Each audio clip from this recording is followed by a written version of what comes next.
¿Cómo le va? Esto es Pasos Perdidos, por aquí por Diputados Televisión, una jornada en la cual ya estamos en la previa de empezar lo que va a ser ya las discusiones en comisión de diferentes proyectos. Puntualmente el proyecto de ley de glaciares va a ser uno de los temas centrales y sobre este tema obviamente vamos a estar hablando, como también vamos a estar hablando de lo que se sigue señalando que dejó la apertura de la Asamblea Legislativa, la apertura del año parlamentario por parte del presidente de la Nación, Javier Milei, el domingo por la noche.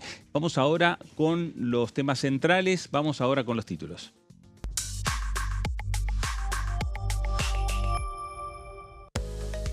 Actividad en diputados, se reúnen las comisiones de recursos naturales y conservación del ambiente humano y asuntos constitucionales.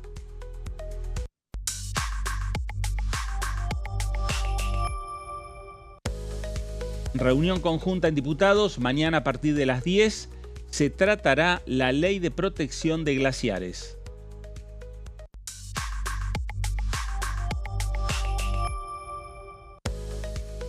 Delegación de Nueva Zelanda en diputados. El ministro de Relaciones Exteriores, Winston Peters, fue recibido en el Salón Delia Parodi. Bueno, ahí están los títulos, temas centrales por estas horas aquí en esta Cámara de Diputados, reuniones de comisión, plenario para discutir la ley de glaciares que viene con la sanción de la Cámara de Senadores y que en 2 semanas el oficialismo quiere tener el dictamen y llevar a sesión, llevar al recinto la ley de glaciares y ver si puede convertirla en ley. Y por el otro lado, la agenda parlamentaria internacional, también siempre destacada en este Congreso y particularmente en esta Cámara de Diputados de la Nación. Vamos a ampliar la mesa. Señor Antonio Ricovene, ¿cómo le va? Buenas tardes. Fernando Fraquelli, buenas tardes para vos, para todo el equipo. Sí, la expectativa de lo que vaya a ocurrir mañana con el debate de la ley de glaciares, el pequeño pendiente que quedó de un oficialismo triunfante en las sesiones extraordinarias. Vamos a ver si el gobierno junta las voluntades y directamente puede dictaminar mañana. Es uno de los puntos que estaban buscando para ya resolver este asunto que a medida que escala el debate público, la preocupación que tiene el oficialismo es que más se conoce. Recordemos aquella referencia que hizo Javier Milei en referencia a la reforma laboral, esta idea de tratarlo en el verano, porque la gente está de vacaciones, entonces no está tan enterada. Bueno, algo similar querían repetir con ley de glaciares y por eso quieren acelerar los trámites. Muy bien, veremos a ver qué es lo que hace finalmente el oficialismo en esta Cámara de Diputados de la Nación. Señor Claudio Mardones, ¿cómo le va? Buenas tardes. Señor Fernando Fraquelli, ¿cómo le va? Muy buenas tardes. Bueno, efectivamente, llega un momento de definiciones, porque hay que ver también, bueno, cómo juega la oposición su agenda de proyectos en un momento en donde la semana arrancó con un freno al inicio de clases en 15 distritos, un paro docente que no solamente impactó a nivel nacional, sino también en la provincia de Buenos Aires, y venimos con una agenda política que no solamente ha estado cargada por la apertura del periodo de sesiones 144 del Congreso, sino también por la apertura de ordinarias de muchas legislaturas en el interior del país, con distintos pronunciamientos de distintos gobernadores que, bueno, viene la gran pregunta. ¿Cómo se van a articular las mayorías a partir de ahora, en este periodo 144? Bueno, sin lugar a dudas debe haber comunicaciones con los gobernadores y los gobernadores aliados o aquellos gobernadores mandatarios provinciales que le han facilitado el tratamiento de la ley de glaciares al oficialismo en el Senado Nacional, si mantienen esos acuerdos para tener una rápida sanción en esta Cámara de Diputados.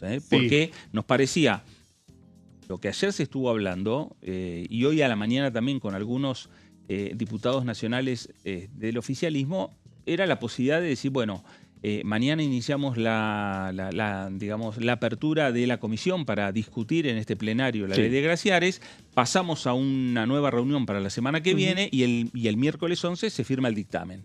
Pero me parece que, por la información también que tiene Tony, que el oficialismo dice, no, vayamos más rápido. Quieren acelerar, pero ¿No? porque aparte están viendo que la oposición, especialmente la coalición cívica, Sí. está pidiendo avanzar con una audiencia pública para discutir este tema. Claro. Y eso abre un interrogante porque lo que está en juego también en el diseño de esta reforma de la ley de glaciares apunta a un tema que pone a los gobernadores en el foco de la atención, porque estamos hablando de una potestad que también quedaría en manos de las provincias, ratificar el rol de las provincias como la última palabra respecto a sus recursos naturales. Sí.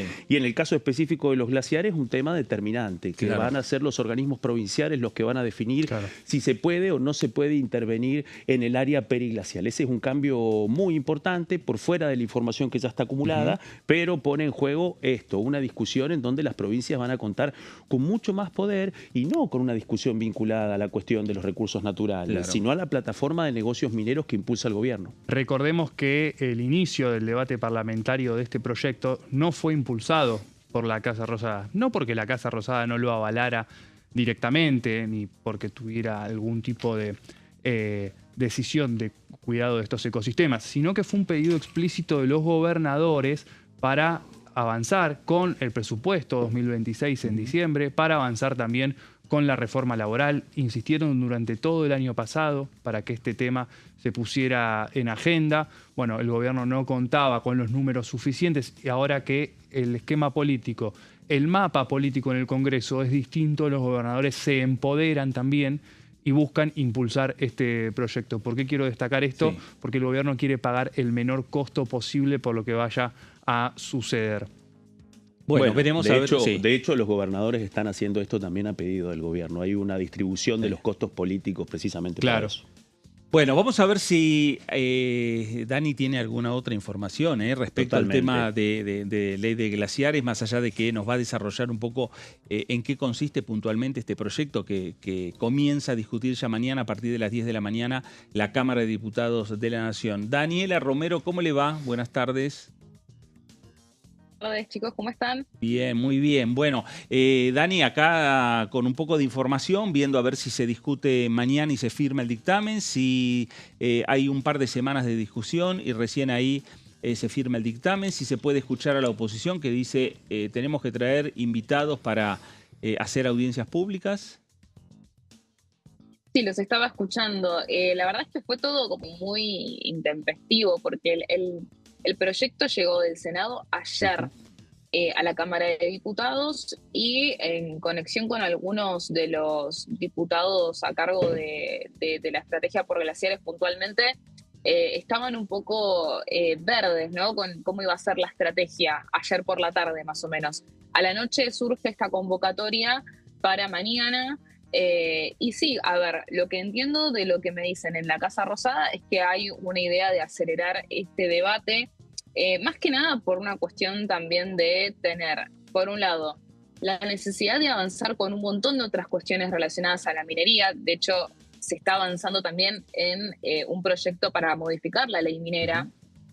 Y también porque hay de por sí un montón de reformas en agenda que quieren acelerar para estos próximos meses. Entonces, un poco la idea es que el debate por glaciares ya te esté dando sus últimos pasos. El tema es que, y un poco lo que les traje para que charlemos hoy, es cómo se configura esa garantía del gobierno en la Cámara de Diputados para poder avanzar con ley de glaciares. Porque vimos que en el Senado también hubo una pretensión de avanzar rápidamente, justamente porque es un proyecto que tiene aval de los gobernadores que pertenecen a la mesa de cobre y a la mesa de litio. Pero así todo costó llegar al momento de la sanción. De hecho, no llegó a ser parte, digamos, de esas sanciones de extraordinarias.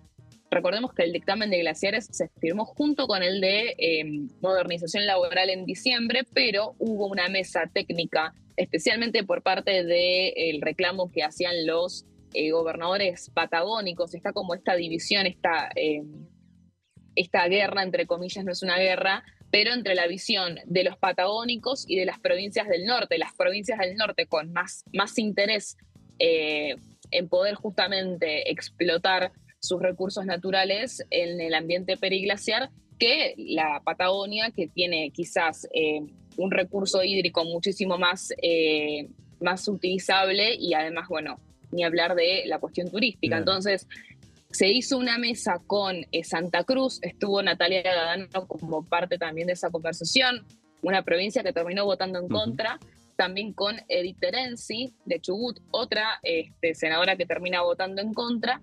Entonces, los cambios que se hicieron finalmente en el proyecto fueron muy, no sé si cosméticos, pero sí muy chiquitos, porque la esencia del proyecto sigue en pie, por supuesto. Exacto.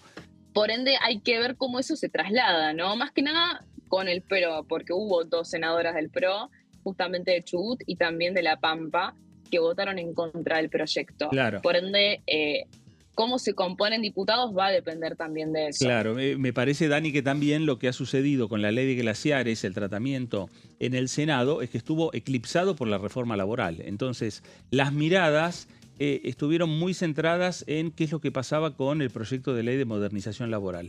Y las discusiones en torno a la ley de glaciares prácticamente se reflejaron cuando ya estaba en el recinto el dictamen que habían firmado en diciembre. Vamos a ver qué es lo que pasa aquí en la Cámara de Diputados. Te dejo para vos para que vos vayas avanzando con las placas y con este tema en particular.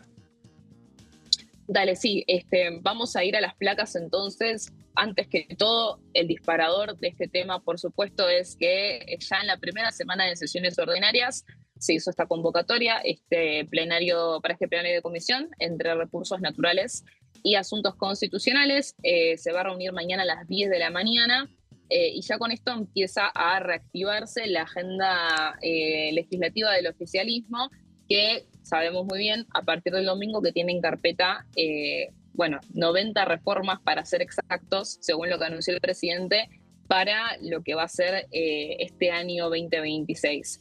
Puntualmente la ley de glaciares, un poco lo estaba mencionando al principio, es un proyecto que también contuvo cartas de gobernadores para poder impulsarlo. Esto se dio también en el marco de lo que fue el Consejo de Mayo. Y a partir de estas cartas, el gobierno también se abandera de algo que es muy importante para la economía argentina, que es obviamente la explotación minera. Y bueno, surge este impulso. En la Casa Rosada te mencionan al proyecto de glaciares como más importante inclusive que la reforma laboral, y surge, esta iniciativa. Vamos a ir a la siguiente placa. Repasando un poco los números, vimos que el Senado aprobó este proyecto la semana pasada con 40 votos afirmativos, 31 negativos y una abstención. Esa abstención fue de Neuquén, de Julieta Carroza, un dato importante para tener en cuenta cuando se haga el poroteo en diputados. Y los 40 votos afirmativos, que fueron bastante justos, ¿no? Un poco lo habían dicho también la senadora Patricia Bullrich. Pensaron que iban a tener más votos, que iba a ser un poco más fácil el tratamiento de esta ley. Finalmente fue como medio ajustado.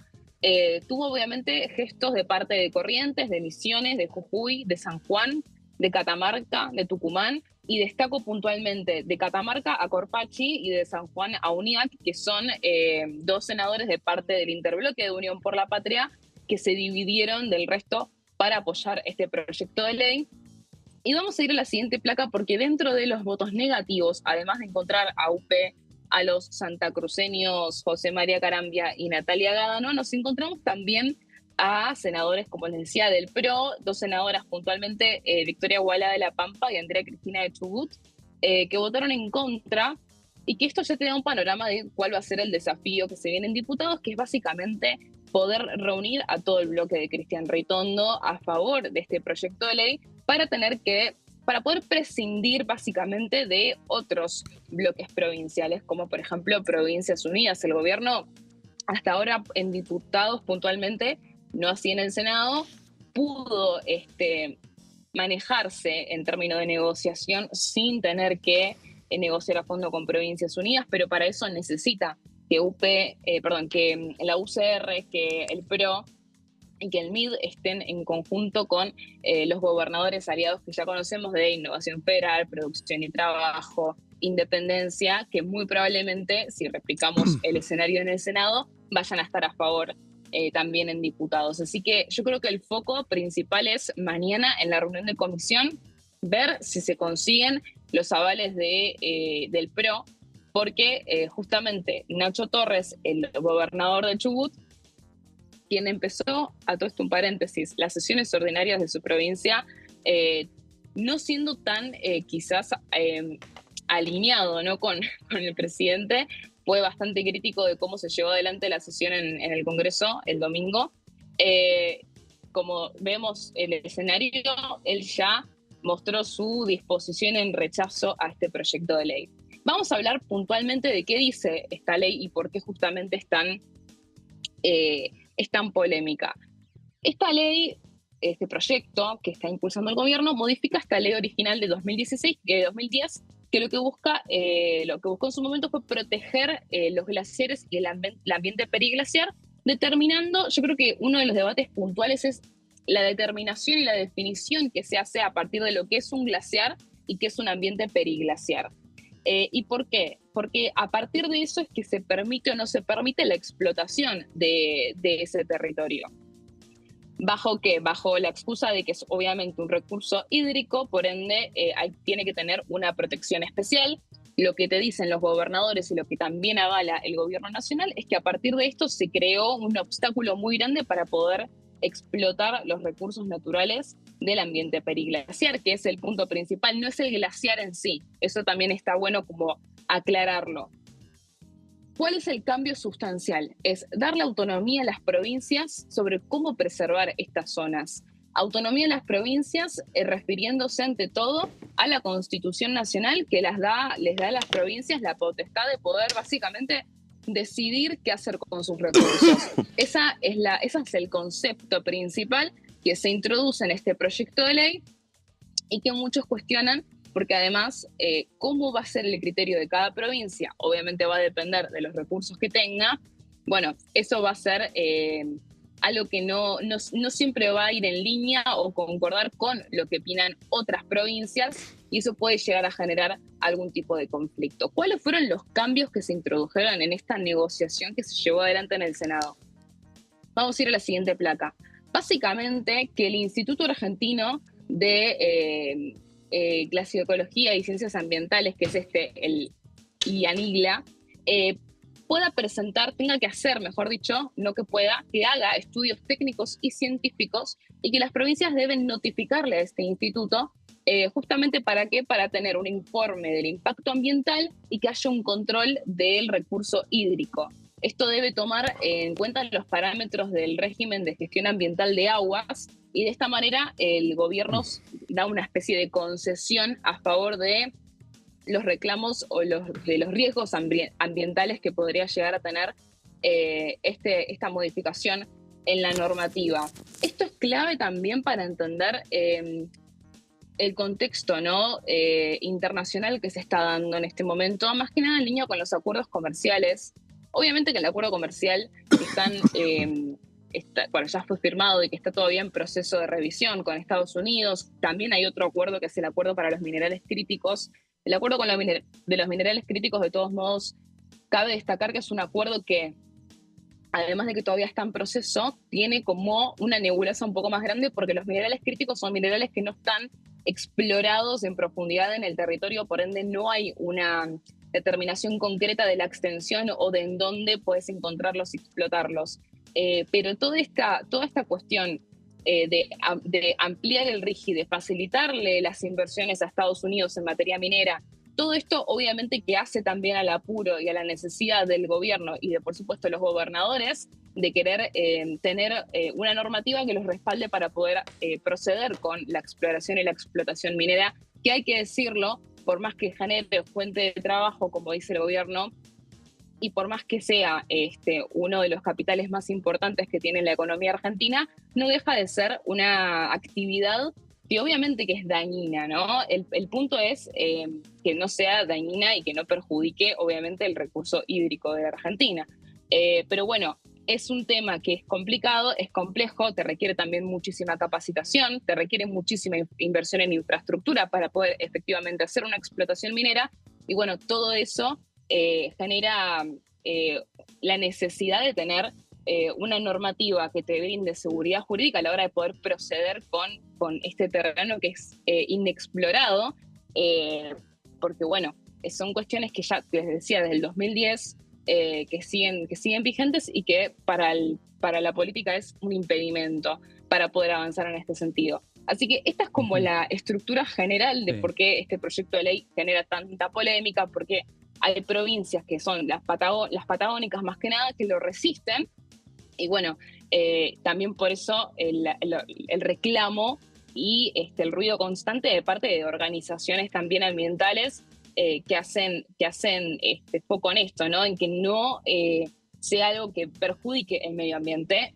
mientras que por otro lado las negociaciones por el acuerdo comercial, por los acuerdos comerciales y la necesidad de explotar la minería en la Argentina son una prioridad del gobierno, y por eso es que se impulsa esto.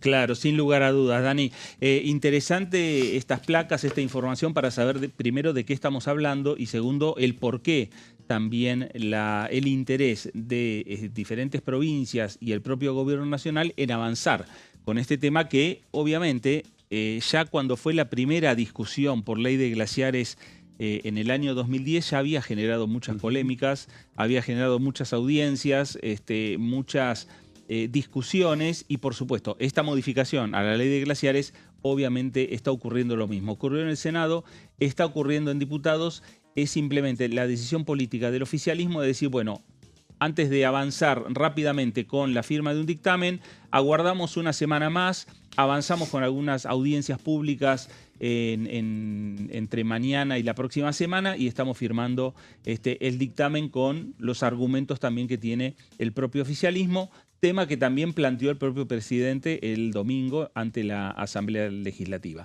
Dani, gracias por toda esta información. A ustedes. Gracias. Ahí estaba Daniela Romero, toda la información que tiene que ver con este debate que mañana ya comienza en las comisiones, plenario de comisiones de recursos naturales y asuntos constitucionales de esta Cámara de Diputados. Ley de glaciares y que en las próximas semanas puede llegar a estar convirtiéndose en ley de la Nación. Vamos a hacer una pausa. A la primera, quédese, estamos aquí en Diputados Televisión, estamos en Pasos Perdidos y regresamos enseguida.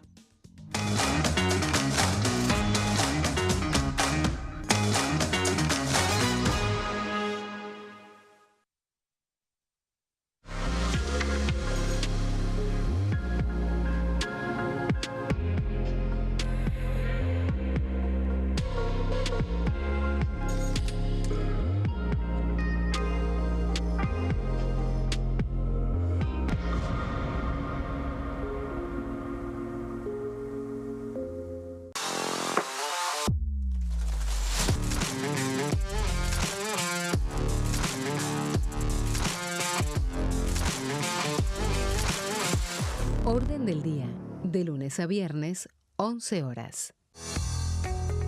¿Quiénes conforman el Congreso? El Congreso de la Nación está conformado por la Cámara de Diputados y la Cámara de Senadores. La Cámara de Diputados representa al pueblo de la nación argentina. Esto significa que las provincias más grandes y con mayor cantidad de habitantes tienen muchos más diputados que las provincias más pequeñas. La manera de establecer las cantidades es proporcional. Por ejemplo, la provincia de Buenos Aires cuenta con 70 diputados nacionales y la provincia de Tierra del Fuego con 5. La Cámara de Senadores representa a las provincias. Cada provincia envía 3 senadores al Congreso Nacional. El total de senadores es 72, dado que las provincias argentinas son 24. Este es el número fijo, estipulado por la Constitución Nacional. Cada 2 años, el Congreso Nacional renueva la mitad de sus diputados y 1/3 de sus senadores nacionales. El mandato de los senadores es de 6 años, mientras que el de los diputados es más breve, dura solamente 4 años. La Cámara de Diputados tiene 257 miembros. En el recinto, los diputados se agrupan en bloques y en interbloques que expresan partidos políticos o afinidad ideológica. Existen también los monobloques, integrados por un solo diputado. El bloque oficialista se dispone a la derecha del presidente de la Cámara, el bloque opositor mayoritario a la izquierda, y en el centro, los bloques con menos cantidad de integrantes. Son requisitos para ser diputado: tener al menos 25 años, 4 años de ciudadanía argentina, haber nacido en la provincia por la que se postula o haber residido en ella los 2 años precedentes.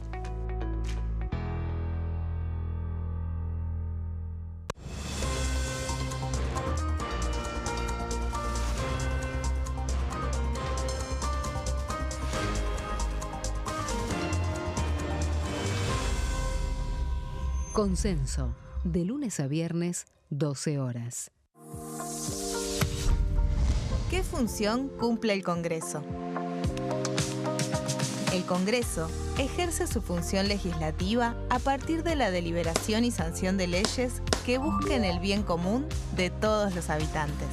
Durante 2024 se sancionaron 44 normas de enorme trascendencia, como la Ley Bases y Puntos de Partida para la Libertad de los Argentinos, la Ley de Medidas Fiscales Paliativas y Relevantes y la Boleta Única de Papel.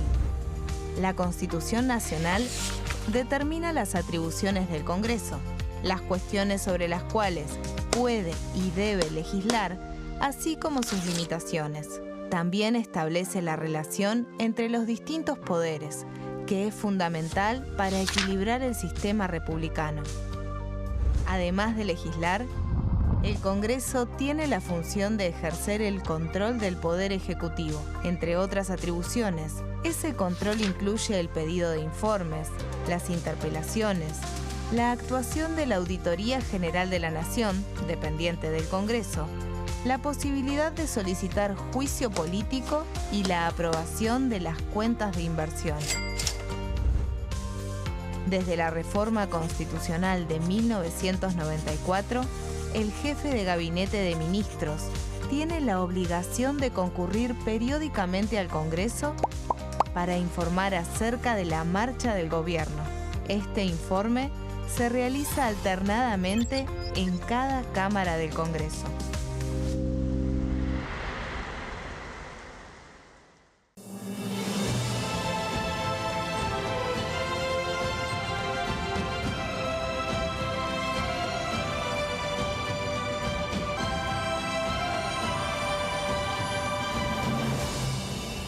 La bancada, de lunes a viernes, 13 horas. ¿Cómo funciona el Congreso?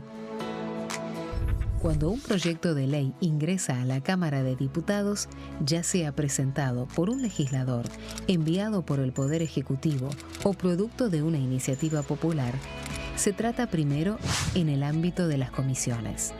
Las comisiones son el espacio de análisis y debate sobre los proyectos conformadas por legisladores de distintos bloques. Hay 46 comisiones permanentes que son centrales en la discusión parlamentaria, como Presupuesto y Hacienda, Asuntos Constitucionales o Legislación General. Existen también 32 comisiones especiales que tratan temas específicos. En su mayoría son bicamerales, es decir, que están compuestas por diputados y senadores, como la bicameral de trámite legislativo, encargada de analizar los decretos del Poder Ejecutivo. Para que un proyecto sea tratado en el recinto, debe contar con el apoyo de la mayoría de los integrantes de las comisiones a las que haya sido girado. Al finalizar una reunión de comisión, se dictamina sobre la pertinencia de tratar el proyecto en el recinto. El dictamen puede plantear la aprobación del proyecto o su rechazo.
Muy bien, nuevo bloque de Pasos Perdidos por aquí por Diputados Televisión.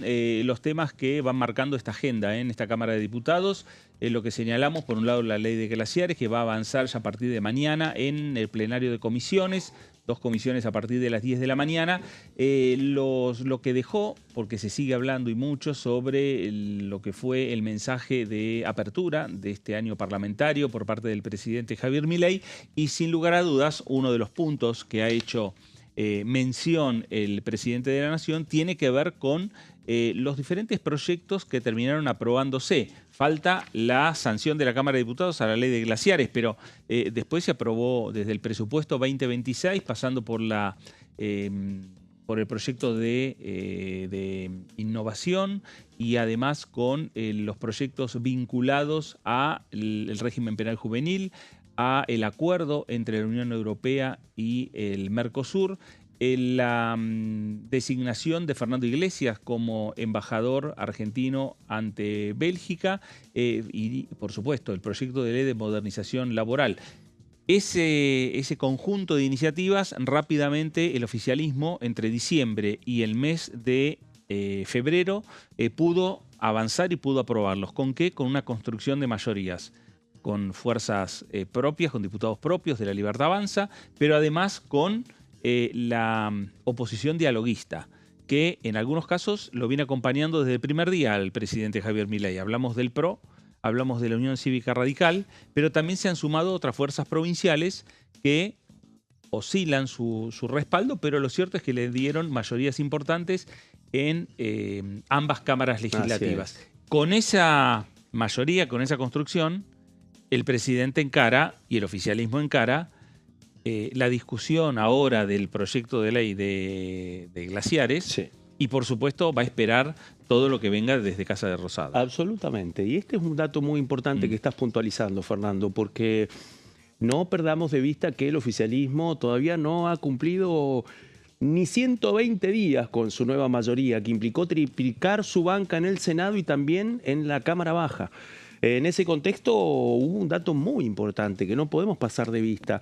44 y 42 fueron las votaciones que le permitieron al oficialismo cerrar las extraordinarias en el Senado. Es decir, a 4 y a 6 votos de los 2/3 del Senado. Un tema que habíamos puntualizado la semana pasada, que no puede pasar inadvertido y que también implica un examen para el oficialismo para lo que viene. ¿Por qué lo digo? Porque ahí, entre la velocidad y la aceleración del shock para ganar tiempo, a veces también se pueden abrir instancias de negociación. Una muestra de eso es precisamente cómo se ha extendido el plazo para el debate en comisión de la ley de glaciares respecto a lo que es la aparición, finalmente, de un proceso de audiencia pública en el medio, algo que habíamos contado en el arranque del programa. La coalición cívica había insistido mucho con la introducción de una audiencia pública. Bueno, finalmente esa audiencia pública forma parte del cronograma y una extensión que va a contrapelo del planteo de velocidad que había planteado el gobierno hasta hace muy poco. Bueno, vamos a tomar uno de los temas que tiene que ver con el régimen penal juvenil, el tema que ya ha sido sancionado por este Congreso de la Nación. Vamos en primer término, enseguida Tony nos va a estar ampliando y dando algunos detalles, pero vamos a ver en primer término qué decían los diputados nacionales, entre ellos el diputado de Unión por la Patria, Ramiro Gutiérrez. Primero, no hay que desconocer que el fenómeno existe. Existe la delincuencia juvenil, no ha sido bien tratada durante mucho tiempo. Tenemos una ley del proceso militar vigente que ha tenido algunas modernizaciones, pero su origen es ese. Y su lógica es muy antigua y tiene una respuesta básicamente tutelar. Cuando un joven comete un delito, se lo restablece o se busca el restablecimiento a su hogar y no hay una consecuencia ni ninguna batería de acciones que un juez en esas condiciones y con esa ley pueda establecer. Nosotros siempre fuimos muy claros, es un pensamiento señero de Sergio Massa, él ha sostenido con quien yo trabajo y soy parte de sus equipos. Siempre hemos sostenido que a partir de los 14 años de edad se comprende la criminalidad de un acto. Si un joven pone una pistola en tu cabeza, con 14 años va a comprender que eso está mal y que si va a apretar el gatillo te va a lastimar o te va a matar. Y para nosotros esa acción debe tener consecuencias. Consecuencias diferenciadas del adulto, por supuesto. Los lugares de detención o de privación de la libertad o de los derechos debe ser diferencial, y por eso hay que construir toda una serie de herramientas que el Estado hoy no tiene para atender esa problemática que la dejó cronificar. Ahora es un problema crónico, es un problema que requiere una intervención presupuestaria muy fuerte y requiere armar un fuero. La ley que nos ha traído el gobierno es una buena intención en cuanto divisa el problema, pero es muy mala en cuanto a las operatividades para poder resolverlo. Es una ley que no trae el presupuesto adecuado y no da una gama de baterías para que ese juez pueda resolver la situación puntual cuando llega a su despacho. Bueno, ahí estaba parte de lo que tiene que ver con los argumentos que han vertido los legisladores nacionales, proyecto que avanzó primero en diputados, que luego terminó sancionando el Senado y convirtiéndolo en ley. Tony, ¿qué podemos destacar? Sí, fue uno de los proyectos, Fer lo decías, ¿no?, que dividió las aguas adentro de los distintos bloques. Lo vemos acá en Unión por la Patria con el planteo de Ramiro Gutiérrez, con algo que desde el Frente Renovador plantean por lo menos desde 2014. En el Senado el tratamiento de este proyecto quedó algo eclipsado por lo que fue la semana política que atravesó la semana pasada el bloque que preside Patricia Bullrich, que metió 3 sesiones y logró aprobar todos los proyectos, entre los que está esta iniciativa respecto a la ley penal juvenil, que se terminó aprobando en el Senado, se convirtió en ley con 44 votos a favor, 27 en contra y una abstención. Proyecto que principalmente lo que modifica es la baja de la edad de imputabilidad, que pasa de 16 a 14 años de edad, creando de alguna forma algún régimen, que eso fue uno de los puntos, ¿no?, en discusión de cómo iba a ser el financiamiento. El proyecto sostiene que adolescentes de 14 y 15 años podrán ser juzgados por delitos de acción pública, uno de los puntos que reclamaba recién el diputado Gutiérrez que veíamos, y crea un sistema penal juvenil diferenciado del régimen de adultos. Bueno, ahí va a estar también uno de los interrogantes que se abre con esta ley. ¿Cómo se van a financiar? ¿Cuál va a ser la distribución? Son algunos de los puntos que quedaron pendientes para la reglamentación de cuál va a ser la asignación de recursos también para las distintas provincias. Ahí me parece que va a haber una fuerte discusión, ¿no? Bueno, va a ser una de las pujas. El presupuesto y también en las conversaciones entre la Casa Rosada y los gobernadores, porque acá también me parece que las provincias van a tener que poner fondos para avanzar también con esto. Sí, hay que ver el origen de esos fondos, va a ser un punto de discusión, y la Claro. distribución también de esos fondos. Porque recordemos, no es lo mismo los casos de delitos penales juveniles en las provincias como Santa Fe o Buenos Aires, por ejemplo, distinto a lo que puede ocurrir en otros lugares como Formosa, donde tiene una de las tasas más bajas.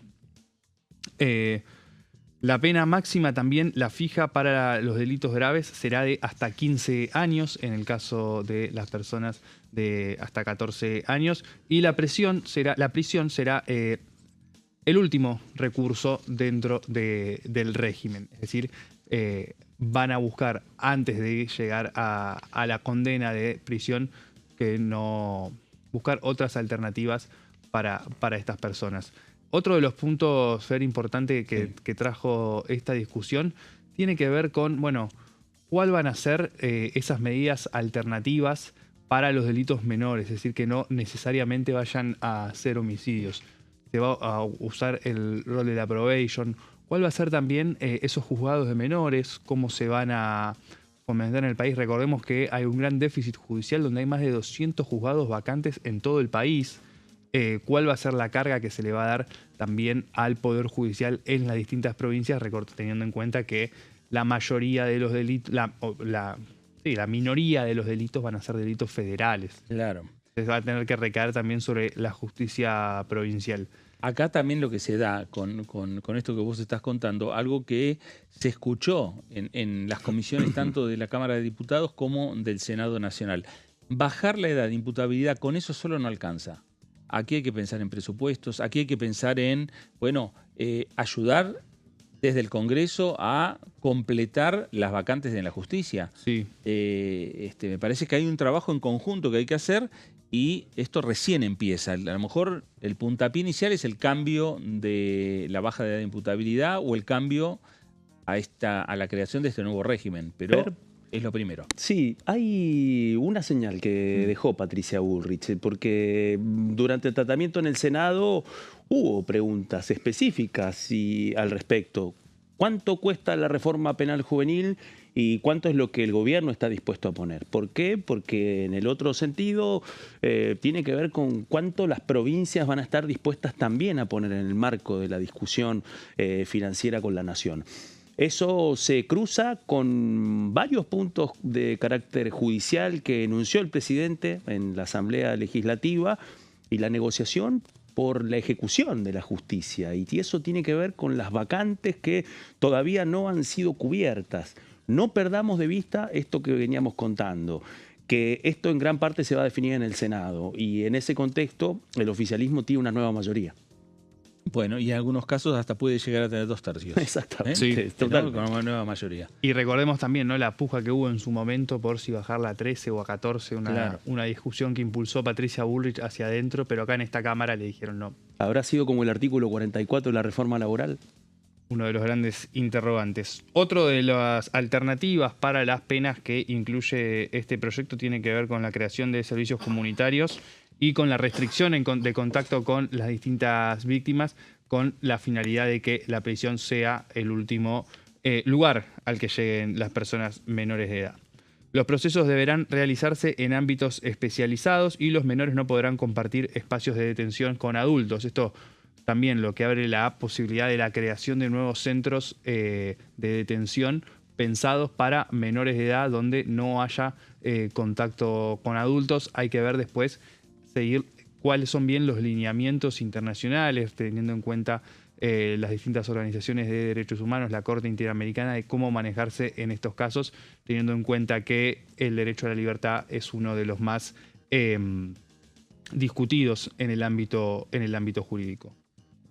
El último punto que tenemos en este informe es que la ley otorga mayor participación a las víctimas y que el Estado deberá garantizar defensa técnica y acompañamiento familiar. Esto era algo que no estaba en el caso de los menores de 16 años. Bueno, se busca fomentar eso para que las víctimas tengan algún tipo mayor de participación en el juicio y en el proceso, pero que también los eventuales victimarios puedan contar con el derecho a la defensa y el acompañamiento de sus familiares.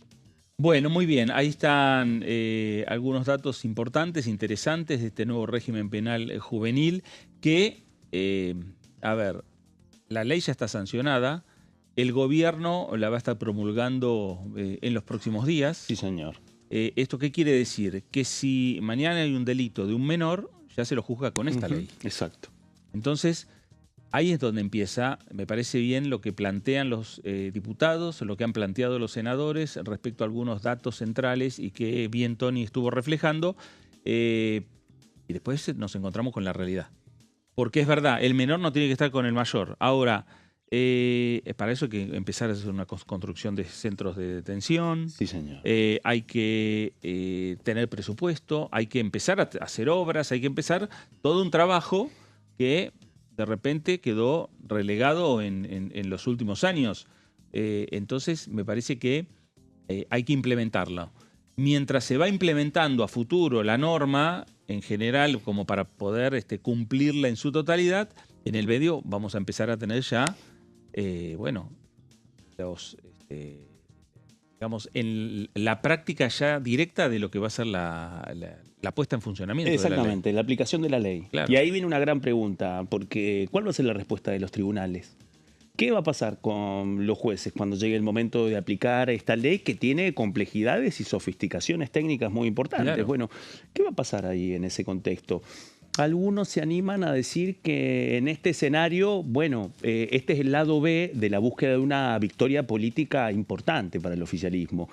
Pero algunas voces dentro del oficialismo planteaban que mejor esperar un poco de tiempo antes que ahora quede este interrogante. ¿Qué va a pasar en la justicia? Y cómo va a tomar el guante el Poder Ejecutivo Nacional y especialmente el Ministerio de Justicia. Ahí viene una gran pregunta. ¿Cómo va a ser la celeridad del gobierno para mantener la aplicación de una ley a la que le puso mucha celeridad para conseguir su tratamiento y su sanción? De hecho, es uno de los jalones que Patricia Bullrich hoy reivindica como uno de los logros del gobierno. Bueno, se superó un debate histórico. Llevaron muchos años las divergencias para llegar a una síntesis. Bueno, ahora llegó el momento de la aplicación. ¿En cuánto tiempo será? Bueno, ahí están los desafíos del gobierno nacional, porque ya tiene la herramienta que le dio el Congreso. Será un tema a resolver. Habrá que resolver también, acelerar los tiempos para la designación de los jueces. Sí. Eso también es un tema. Algunos desde Casa Rosada dicen, bueno, no es el tema central, se va a ver más adelante, hay que aguardar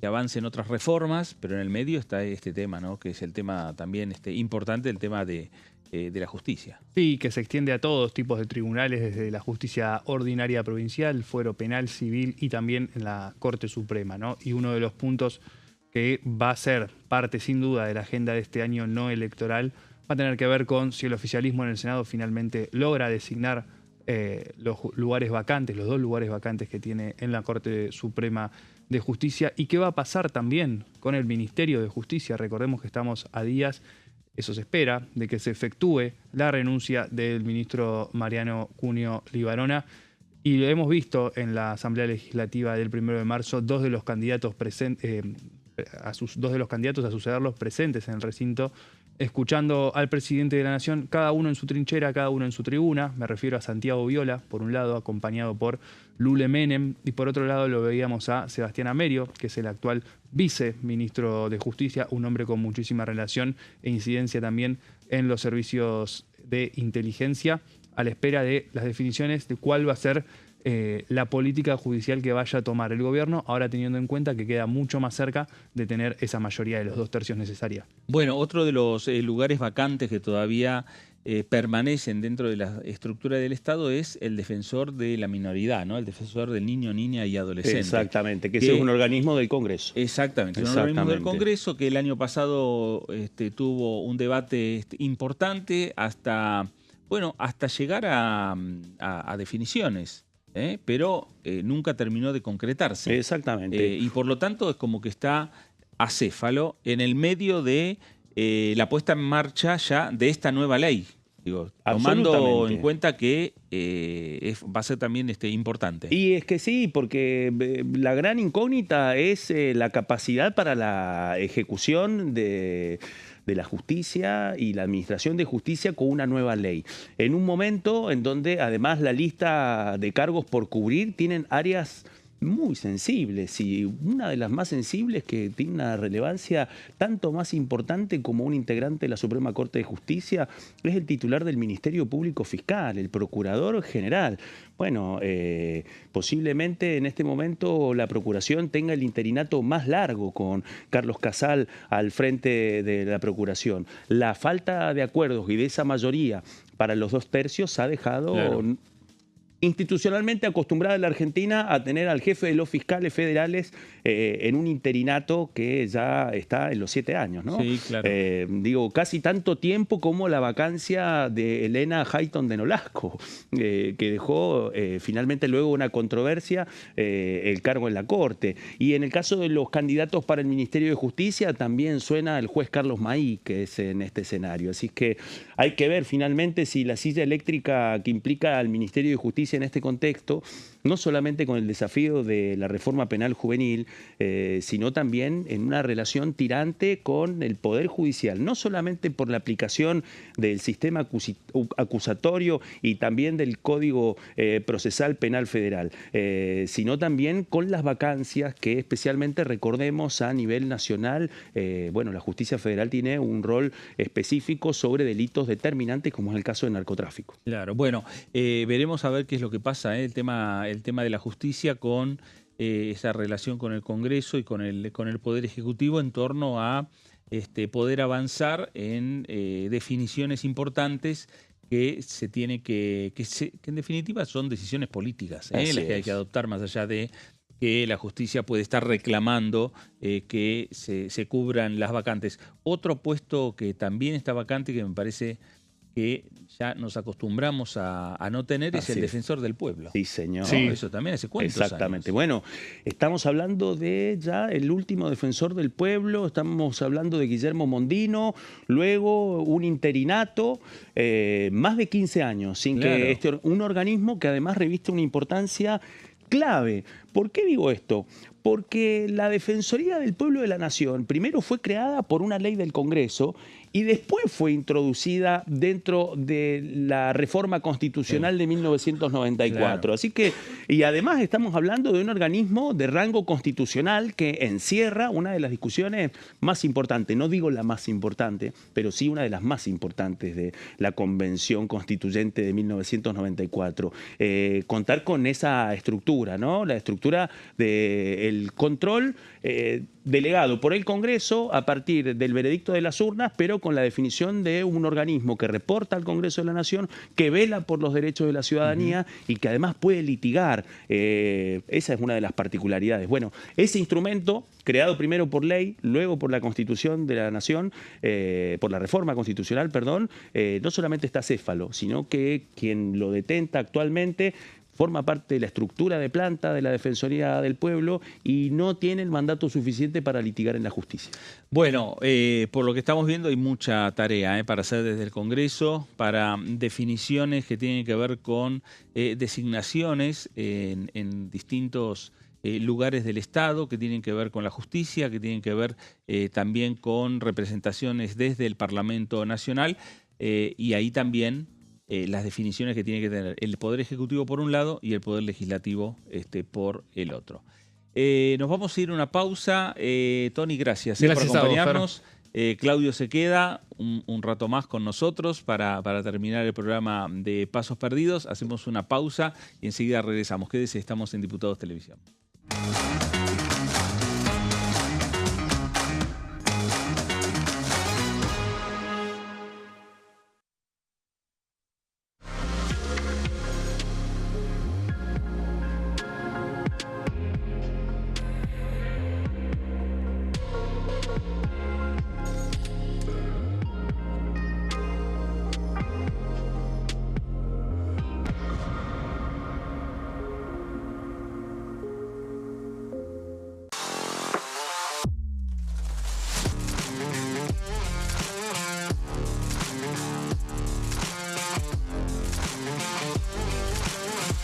Orden del día, de lunes a viernes, 11 horas.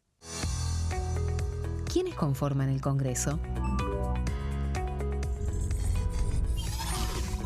El Congreso de la Nación está conformado por la Cámara de Diputados y la Cámara de Senadores. La Cámara de Diputados representa al pueblo de la nación argentina. Esto significa que las provincias más grandes y con mayor cantidad de habitantes tienen muchos más diputados que las provincias más pequeñas. La manera de establecer las cantidades es proporcional. Por ejemplo, la provincia de Buenos Aires cuenta con 70 diputados nacionales y la provincia de Tierra del Fuego con 5. La Cámara de Senadores representa a las provincias. Cada provincia envía 3 senadores al Congreso Nacional. El total de senadores es 72, dado que las provincias argentinas son 24. Este es el número fijo, estipulado por la Constitución Nacional. Cada 2 años, el Congreso Nacional renueva la mitad de sus diputados y 1/3 de sus senadores nacionales. El mandato de los senadores es de 6 años, mientras que el de los diputados es más breve, dura solamente 4 años. La Cámara de Diputados tiene 257 miembros. En el recinto, los diputados se agrupan en bloques y en interbloques que expresan partidos políticos o afinidad ideológica. Existen también los monobloques, integrados por un solo diputado. El bloque oficialista se dispone a la derecha del presidente de la Cámara, el bloque opositor mayoritario a la izquierda, y en el centro, los bloques con menos cantidad de integrantes. Son requisitos para ser diputado: tener al menos 25 años, 4 años de ciudadanía argentina, haber nacido en la provincia por la que se postula o haber residido en ella los 2 años precedentes.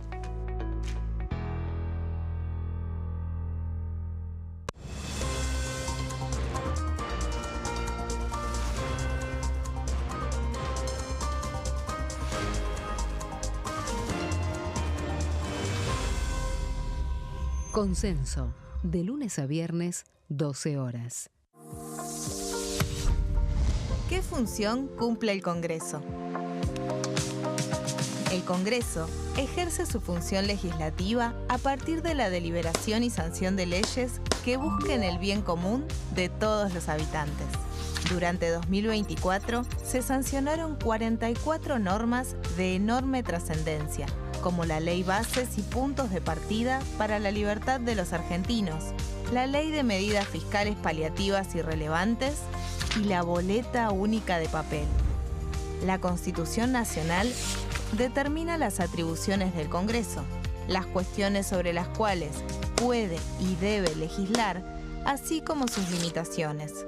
También establece la relación entre los distintos poderes, que es fundamental para equilibrar el sistema republicano.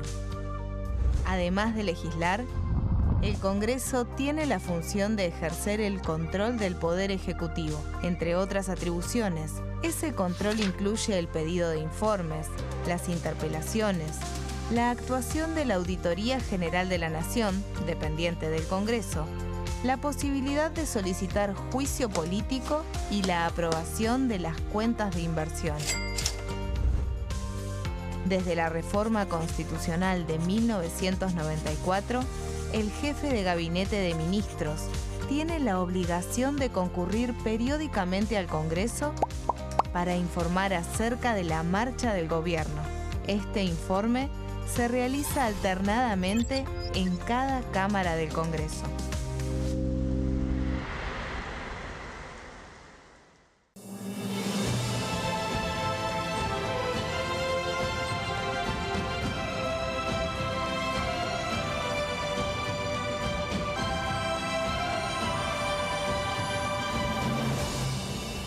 La bancada, de lunes a viernes, 13 horas. ¿Cómo funciona el Congreso?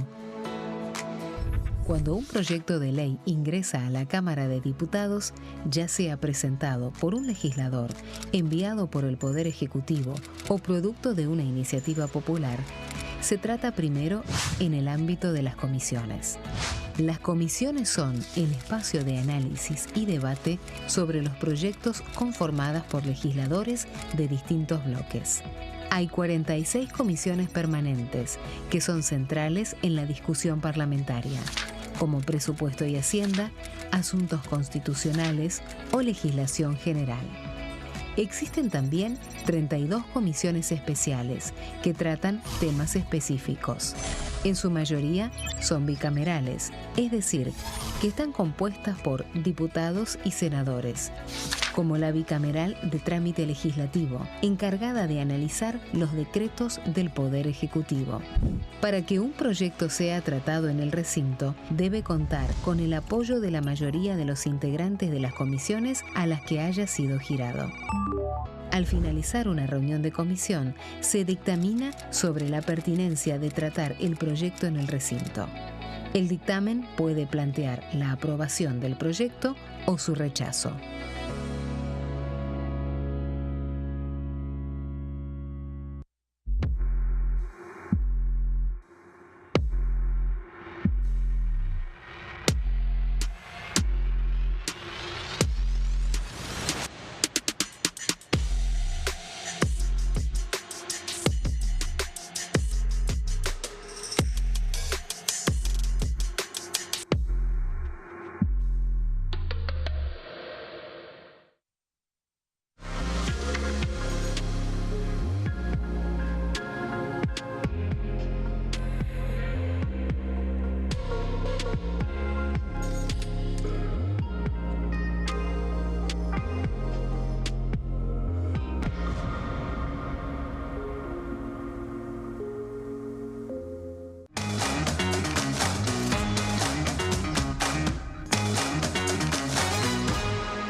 Muy bien, nuevo bloque de Pasos Perdidos por aquí por Diputados Televisión. Vamos a hacer referencia un poco a lo que fue la Asamblea Legislativa el domingo, la Asamblea Legislativa que inauguró el presidente de la Nación, Javier Milei, este nuevo periodo de sesiones ordinarias del Congreso Nacional.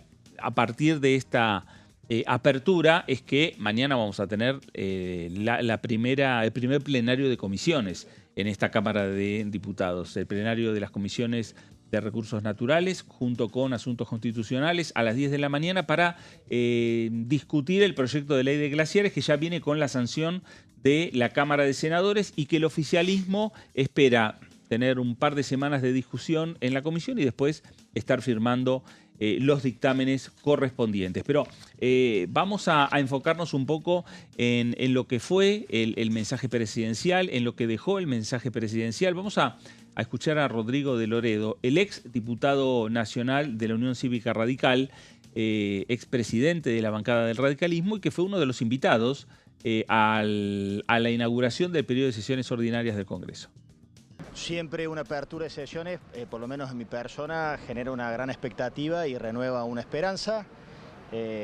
Vengo con las mismas, acaba de terminar un periodo de extraordinarias, este verano parlamentario, que ha sido exitoso porque permitió modernizar la legislación del trabajo en una economía que tiene un 50% de informalidad, permitió modernizar la legislación penal en lo que respecta al delito de la minoridad, que es un tema muy complejo, muy violento. Permitió concretar uno de los acuerdos, creo que esto se promociona poco, pero de los más auspiciosos para la economía argentina, que es un acuerdo del Mercosur con la Comunidad Europea. Lo primero que reflexiono es que me parece que es tiempo de las provincias también. Me imagino que habrá un mensaje a las provincias.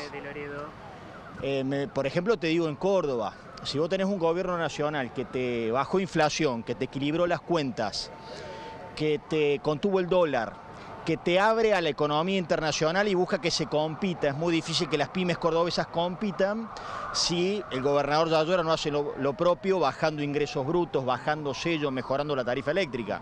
Es decir, si tenés un gobierno nacional que te moderniza la legislación penal, pero tenés gobiernos provinciales como en mi caso, en donde los institutos de menores o los institutos penitenciarios son escuelas del delito, bueno, es muy difícil.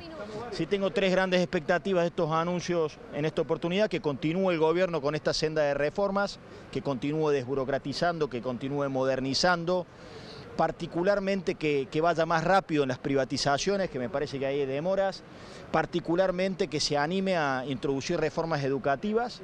Segundo, espero que el 2026 sea el año de las bajas impositivas. Y tercero, bueno, anhelo que estos éxitos financieros se traduzcan en la economía real y bueno, tantas pymes, tantos comercios, tantos trabajadores que en este tránsito están complicados podamos recuperarlos rápidamente. Yo trabajo conjuntamente con gobernadores del radicalismo como Alfredo Cornejo, como Leandro Esdero, que desde el minuto uno hemos tenido una postura de acompañar, de entender que hay una senda de acomodamiento económico que es muy importante que transitemos.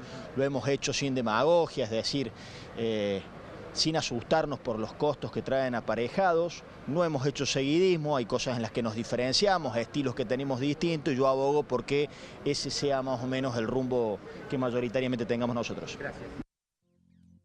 Y ahí estaba Rodrigo de Loredo, el exdiputado nacional, que también hacía referencia a la necesidad del diálogo con los gobernadores provinciales. Habló Leandro Esdero también, respecto primera fila en la Asamblea Legislativa. Primera fila junto con otros gobernadores. 9 gobernadores había. 9 gobernadores más el jefe de gobierno de la ciudad de Buenos Aires. Exactamente, que estaba sentadito al lado de Esdero. Exactamente. Pero bueno, vamos a ver qué es lo que decía Leandro Esdero. También habló con Diputados Televisión.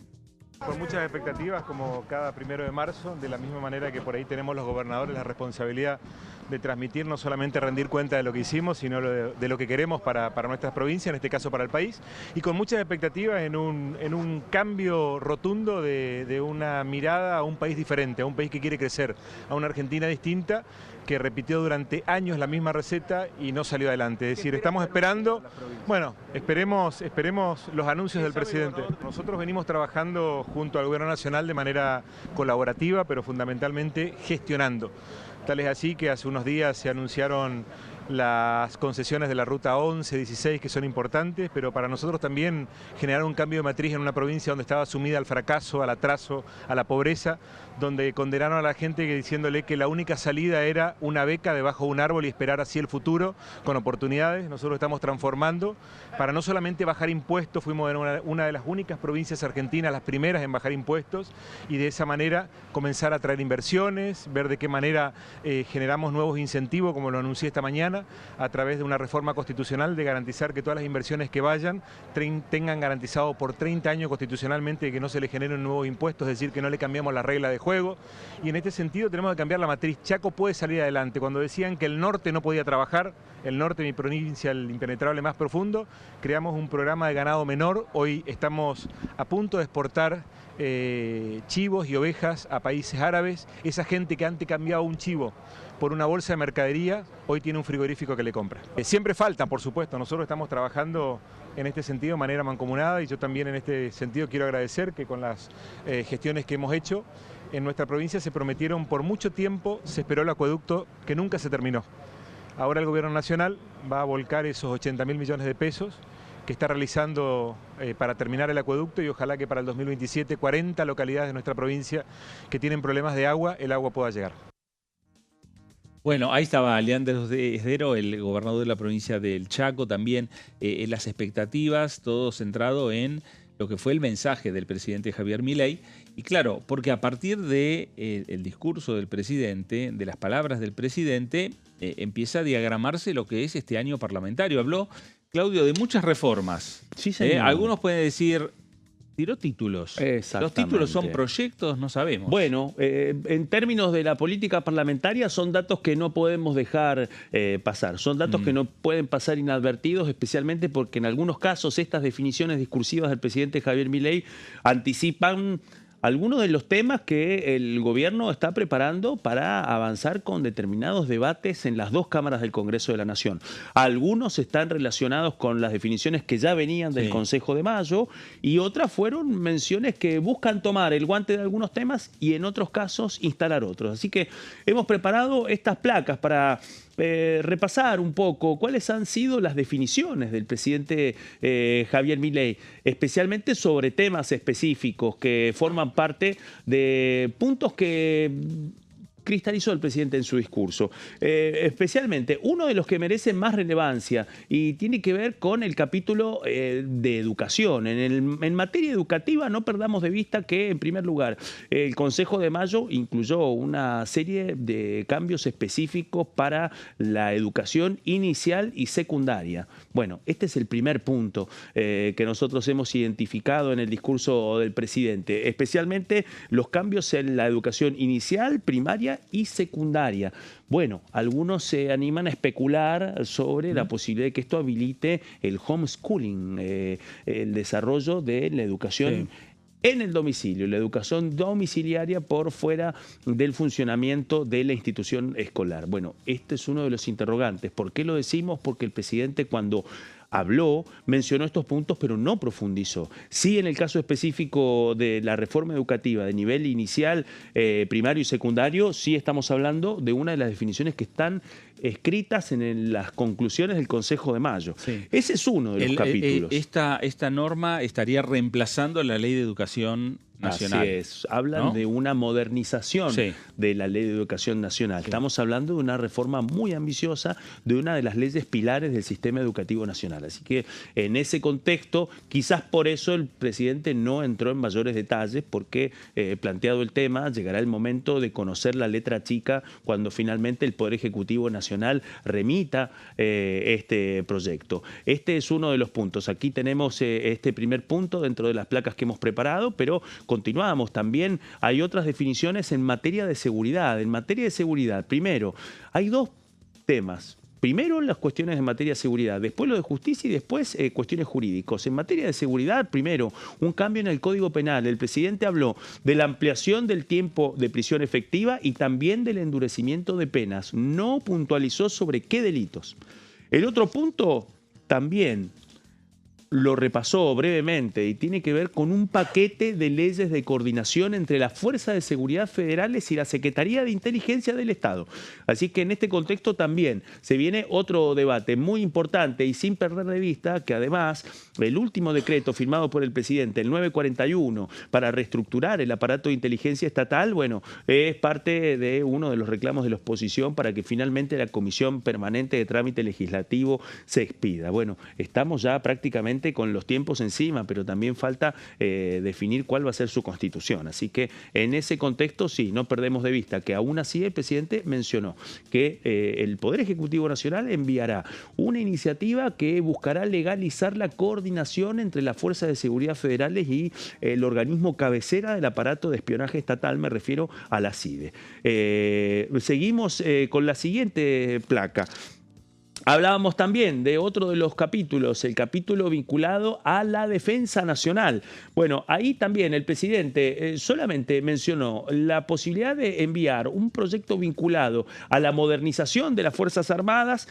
Y el otro punto, también, retomar la agenda, no lo dijo de este modo, pero retomar la agenda vinculada a la articulación de Fuerzas Armadas y de Fuerzas de Seguridad en temas de seguridad interior. ¿Qué implica esto? Un debate que el oficialismo ya ha buscado afrontar en distintas oportunidades. Me refiero a una reforma de la Ley de Seguridad Interior y también a una reforma de la Ley de Defensa Nacional.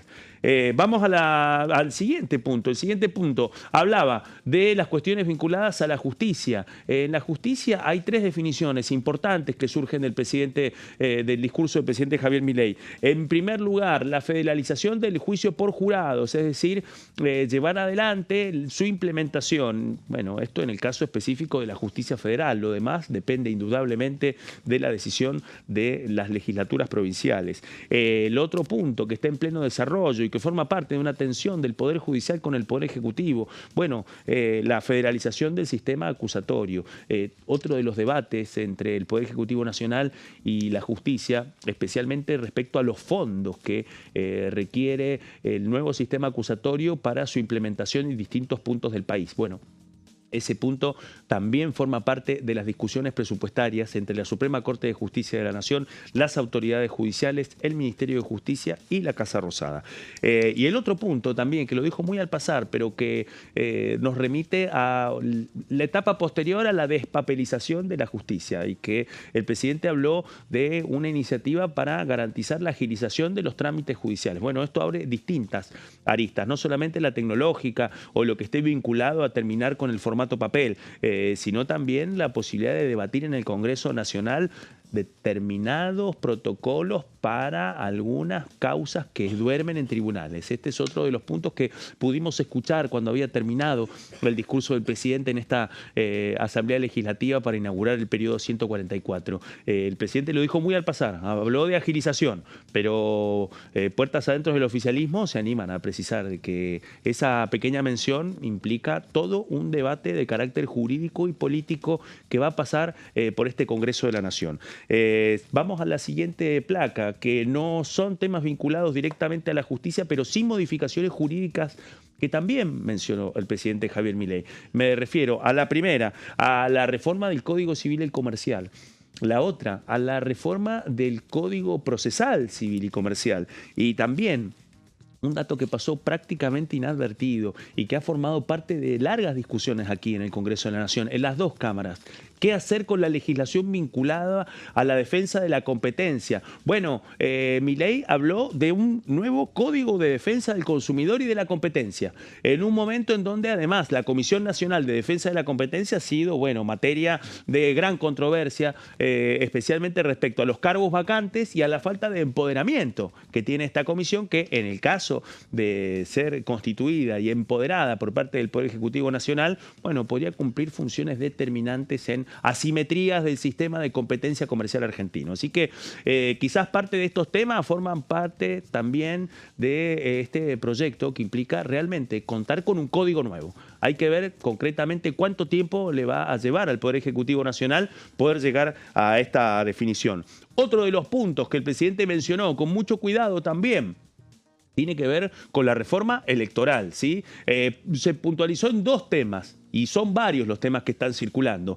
En primer lugar, habló de los cambios vinculados al financiamiento de los partidos políticos. Bueno, ¿esto a qué nos remite? Esto nos remite a las definiciones que estaban dentro de la ley bases. Bueno, ahí es donde la expectativa es tomar parte de ese capítulo. El presidente también habló de una reforma integral, pero no puntualizó en algunos temas que quizás son parte de una controversia del oficialismo con sus propios aliados. ¿A qué me refiero? A la eliminación de las primarias abiertas, simultáneas y obligatorias para la elección presidencial. Un tema que no reúne los apoyos, los mismos apoyos que tuvo el oficialismo para la suspensión de las PASO en las elecciones de medio término que se concretaron el año pasado. Bueno, se viene otro debate que el presidente no lo puntualizó, pero que dentro de esa reforma electoral integral, bueno, uno de los temas pasa finalmente sobre la continuidad o no de esta herramienta, las primarias, las PASO, creadas por una ley del Congreso durante el final del primer mandato de Cristina Fernández de Kirchner. Así que veremos en ese contexto. ¿Por qué lo menciono? Porque hay aliados estratégicos del oficialismo que ya han dicho que no. Especialmente quienes fueron los arquitectos y constructores de Juntos por el Cambio, el PRO y el radicalismo, porque consideran que están ante una herramienta que puede ser determinante para organizar las internas y para llegar finalmente al acuerdo de un candidato. Así que me enfoco en este tema especialmente porque el presidente sí habló de la reforma electoral, pero vale la pena también mencionar cuáles son los temas que están en el aire, que se puede escuchar de funcionarios de la Casa Rosada, pero que el propio titular del Poder Ejecutivo Nacional eligió no mencionar. Quizás porque hay toda una negociación en marcha y no nos queda ninguna duda. Viene un capítulo de reforma electoral para este año. Sí. Forma parte de una definición del presidente en el discurso de la Asamblea Legislativa. Hay que ver cuántos capítulos va a incluir esta reforma electoral. Vamos a la siguiente placa.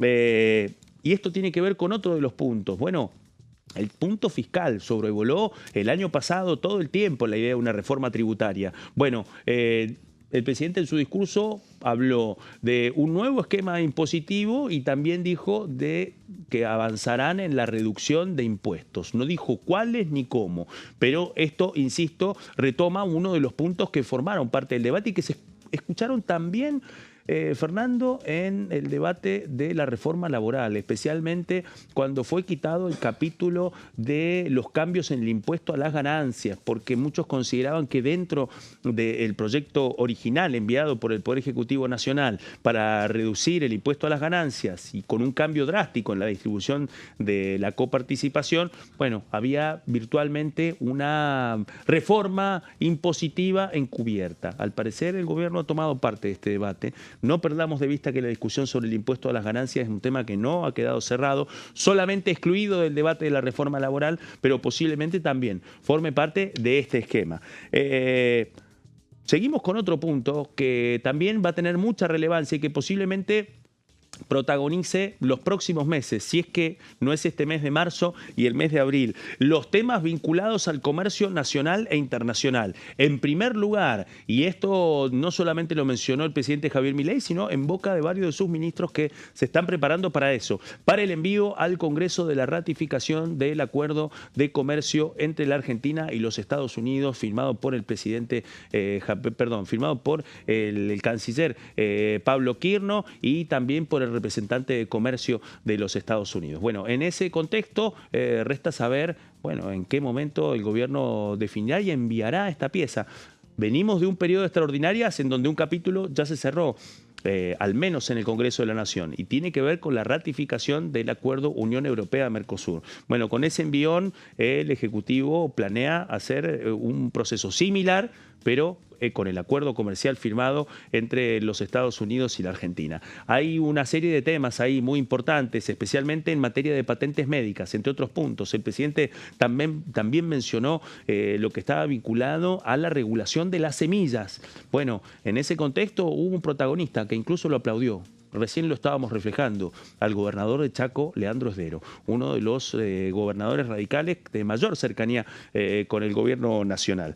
El otro punto, otro código, Fer, el envío de un nuevo código aduanero. Eso fue parte de las definiciones del presidente.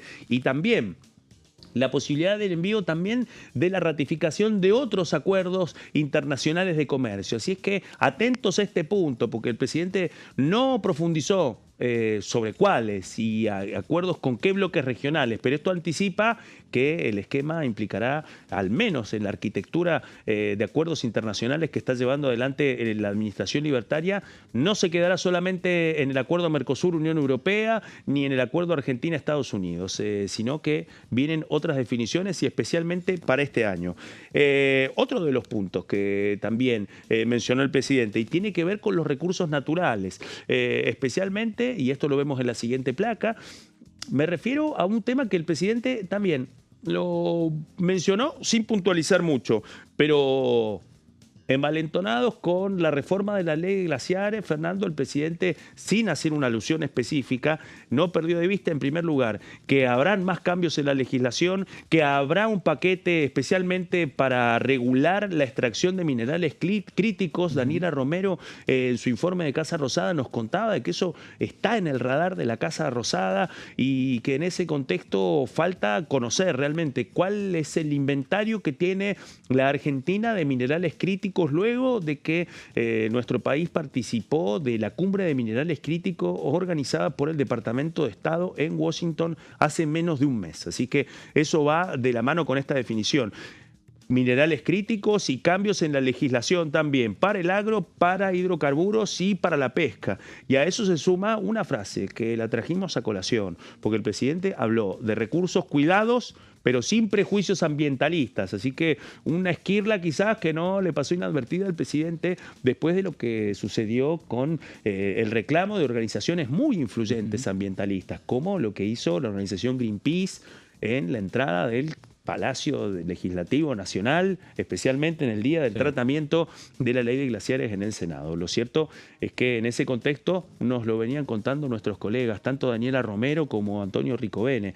Hay una serie de acuerdos con los gobernadores, y es decir que este capítulo, que cosechó algunos aplausos, también está en el radar de los gobernadores. No solamente los 9 que estaban sentados de los 24 invitados, sino los que no pudieron ir por la apertura de sus periodos de legislativas ordinarias en sus provincias, que acompañarán al presidente Javier Milei la semana que viene en Nueva York para la realización de la Argentina Week, pero la letra chica pasa indudablemente por este último capítulo, por la nueva legislación para la extracción de recursos naturales en nuestro país. Bueno, ahí están todos los temas, los diferentes puntos que ha tocado el presidente, y muchos de ellos van a estar transformándose en proyectos de ley que van a entrar en las distintas cámaras legislativas, tanto en la Cámara de Diputados como en el Senado Nacional.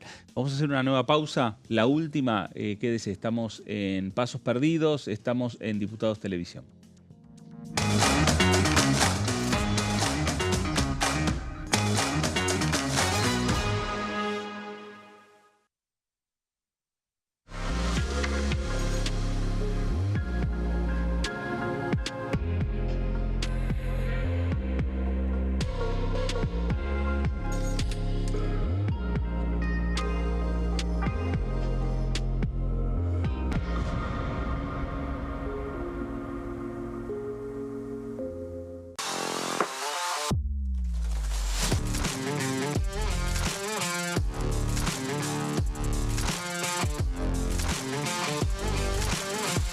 Orden del día, de lunes a viernes, 11 horas. ¿Quiénes conforman el Congreso?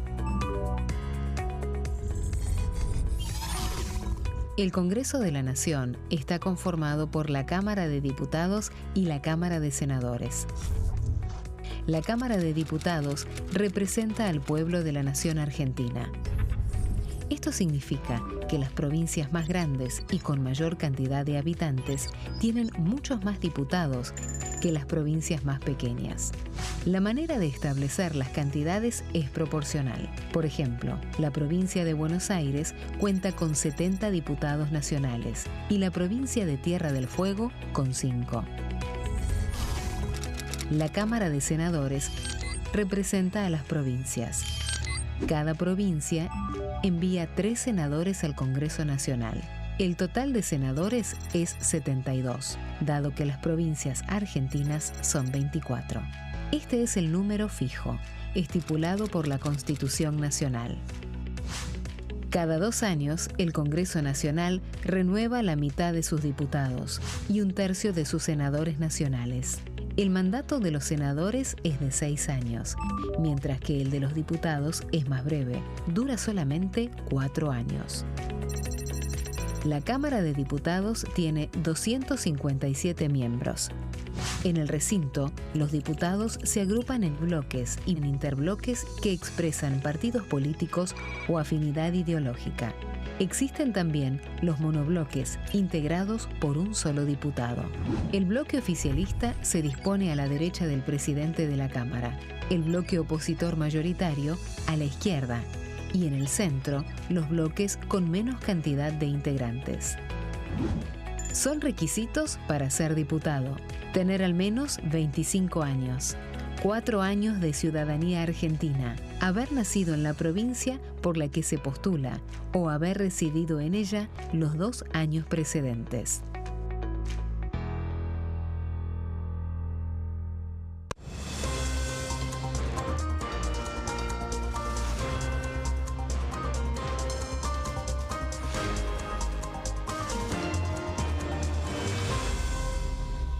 Consenso, de lunes a viernes, 12 horas.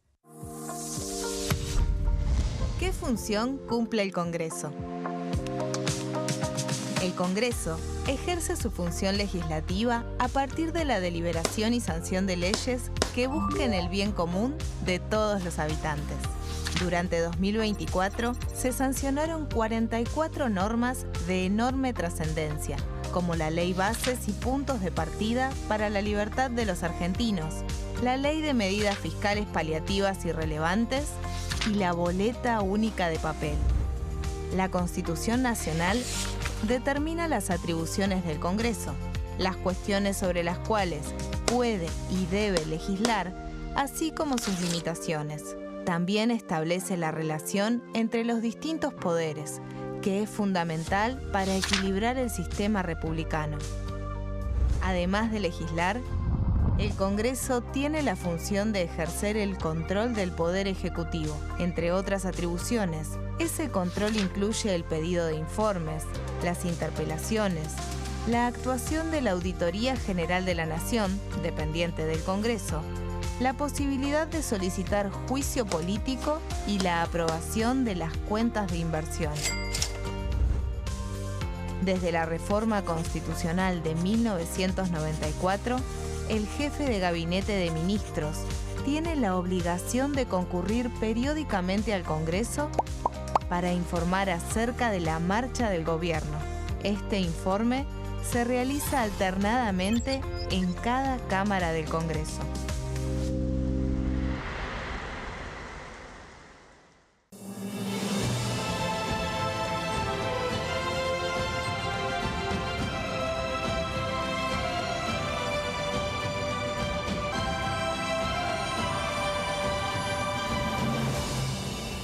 La bancada, de lunes a viernes, 13 horas. ¿Cómo funciona el Congreso? Cuando un proyecto de ley ingresa a la Cámara de Diputados, ya sea presentado por un legislador, enviado por el Poder Ejecutivo o producto de una iniciativa popular, se trata primero en el ámbito de las comisiones. Las comisiones son el espacio de análisis y debate sobre los proyectos conformadas por legisladores de distintos bloques. Hay 46 comisiones permanentes que son centrales en la discusión parlamentaria, como Presupuesto y Hacienda, Asuntos Constitucionales o Legislación General. Existen también 32 comisiones especiales que tratan temas específicos. En su mayoría son bicamerales, es decir, que están compuestas por diputados y senadores, como la bicameral de trámite legislativo, encargada de analizar los decretos del Poder Ejecutivo.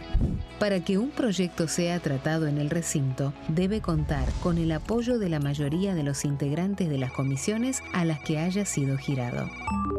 Al finalizar una reunión de comisión, se dictamina sobre la pertinencia de tratar el proyecto en el recinto. El dictamen puede plantear la aprobación del proyecto o su rechazo.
Muy bien, último bloque de Pasos Perdidos por aquí por Diputados Televisión. Vamos a hablar de diplomacia parlamentaria, uno de los temas que lo teníamos también en nuestros títulos y que tiene que ver con una delegación de Nueva Zelanda que visitó el Congreso Nacional. Ahí estamos teniendo imágenes de las reuniones que han mantenido los legisladores de la República Argentina con los representantes de Nueva Zelanda, encabezada por el ministro de Relaciones Exteriores, Winston Peters, y la comitiva fue recibida en el Salón Delia Parodi, que son las imágenes que estamos viendo. El encuentro estuvo a cargo de la titular de la Comisión de Relaciones Exteriores de la Cámara de Diputados, Juliana Santillán, quien señaló y destacó: con más de 60 años de amistad, nuestros países tienen potencial para ampliar la cooperación en la agroindustria, el desarrollo pesquero, el turismo y el intercambio académico. Diferentes diputados nacionales, ahí estamos viendo representantes de distintos países, de distintos bloques. El ministro Winston Peters agradeció, dijo que esta oportunidad de intercambio entre nuestros países que comparten lazos a través de la cultura, la educación y el deporte. La delegación de Nueva Zelanda también estuvo conformada por la ministra de Tribunales y ministra asociada de Justicia. Participó también la embajadora de Nueva Zelanda en Buenos Aires, Catherine Beckett, y del mismo modo participó del encuentro la embajadora argentina en Nueva Zelanda, María Belén Bogado. Los representantes de la Cámara de Diputados, entre ellos estuvieron, como mencionábamos anteriormente, Juliana Santillán, y los diputados Andrea Vera, de la Libertad Avanza, Lisandro Nieri, del Radicalismo, Andrés Laumann, de la Libertad Avanza, Dariana Fernández Molero, del PRO, Guillermo Montenegro, del Oficialismo, Enrique Liuch, de la Libertad Avanza, Mariano Campero, de la Libertad Avanza, Alejandra Torres, de Provincias Unidas, Jairo Guzmán, de la Libertad Avanza, y María Cecilia Ibáñez, también del bloque del Oficialismo. Por supuesto, como siempre, el encuentro contó con la directora de Diplomacia Parlamentaria y Cooperación Internacional, Luciana Termine. Reunión de la delegación argentina, delegación de Nueva Zelanda, que ha visitado el Congreso Nacional, que ha visitado esta Cámara de Diputados de la Nación. Bueno, Claudio, la actividad intensa siempre es, la diplomacia parlamentaria permanentemente tiene un ida y vuelta aquí en este Congreso Nacional. Y es todo un termómetro que muchas veces pasa inadvertido, y especialmente en la agenda política, pero no perdamos de vista que en esta Cámara de Diputados, especialmente a partir de la diplomacia parlamentaria, han pasado figuras muy importantes de países que tienen un rol determinante en este escenario, un escenario, bueno, marcado por la preocupación global respecto a la guerra en Irán, un escenario muy complejo. Lo que sí no podemos perder de vista, por ejemplo, han pasado durante el año pasado desde el embajador chino hasta el embajador de los Estados Unidos, también distintos representantes diplomáticos de la Unión Europea, en encuentros que en muchísimos casos implican no solamente la relación entre los poderes ejecutivos, sino el intercambio, no solamente por los grupos de amistad, sino en un upgrade, es decir, un salto cualitativo en términos de las relaciones cuando llega el momento de la vinculación entre distintos grupos parlamentarios y en este caso, como en el caso de Nueva Zelanda, con la visita al Congreso de la Nación del canciller neozelandés. Bueno, un dato que no pasa inadvertido, especialmente en el marco de la política internacional, pero que muchas veces tiene una relevancia determinante, salvo para la agenda local. Claro, sin lugar a dudas. Bueno, un congreso que recibió en las últimas semanas, vos hacías referencia, pero Peter Lamelas, el embajador de los Estados Unidos, ha estado hace 3 semanas aquí en el Congreso de la Nación. El flamante embajador de Italia ante la República Argentina ha también visitado al presidente de la Cámara de Diputados, a Martín Menem. Lo mismo hizo el embajador de Turquía, el embajador de Emiratos Árabes. Exacto. Hay reuniones, porque vemos cotidianamente reuniones de embajadores de estas regiones del Golfo que ahora estamos anoticiándonos de muchos sucesos que están pasando por estas horas. Los embajadores de toda esa región del Golfo pasan, no digo pasaron, pasan habitualmente por este Congreso Nacional. Exactamente, totalmente. Así que es importante. Exacto, Fer, y además cuentan con un dispositivo que es el dispositivo de los grupos parlamentarios de amistad y que implica en muchos casos un intercambio que tiene una relevancia política muy útil a la hora de afianzar el intercambio entre distintos países. Bueno, el tema no pasa solamente por las declaraciones que pueden llevar adelante los poderes ejecutivos, sino el acompañamiento que puede surgir de cada uno de los dos congresos. Una parte de ese capítulo se ha visto en el periodo de extraordinarias a partir de lo que contábamos hace un ratito, la aprobación del acuerdo Unión Europea-Mercosur, y también cuál va a ser el mar de fondo para los otros acuerdos comerciales que el presidente Javier Milei no puntualizó, pero que anticipó que enviará oportunamente para su ratificación en el Congreso Nacional. Bueno, vamos a hablar un poco también de lo que ha dejado estos debates que ha tenido el periodo de sesiones extraordinarias. Mención que hizo el propio presidente de la Nación en la Asamblea Legislativa. Para todos los habitantes de la República Argentina, los casi 50 millones de argentinos, de los cuales el trabajo es el primer elemento de dignificación de la vida. Por lo tanto, gobernar es crear trabajo, y yo creo que es crear trabajo, no cerrar trabajo. Entonces, si un empresario se equivocó, yo no tengo que festejar el equívoco y que se queden 900 familias sin trabajo como sucede en FATE. Yo no comparto lo de Quintanilla, Madanes Quintanilla, pero yo tengo que trabajar para que esas 900 familias no se queden sin trabajo. Y lo mismo sucede con las distintas... A ver, a mí me parece muy importante que se construyan las obras que se están construyendo, pero si es con trabajo argentino, como le gusta al presidente Trump. En Estados Unidos el presidente Trump premia a la producción de Estados Unidos. Vos vas caminando por las ciudades de Estados Unidos y los locales comerciales tienen en la puerta hecho en Estados Unidos o no hecho en Estados Unidos. Lo que es hecho en Estados Unidos cuesta mucho más barato.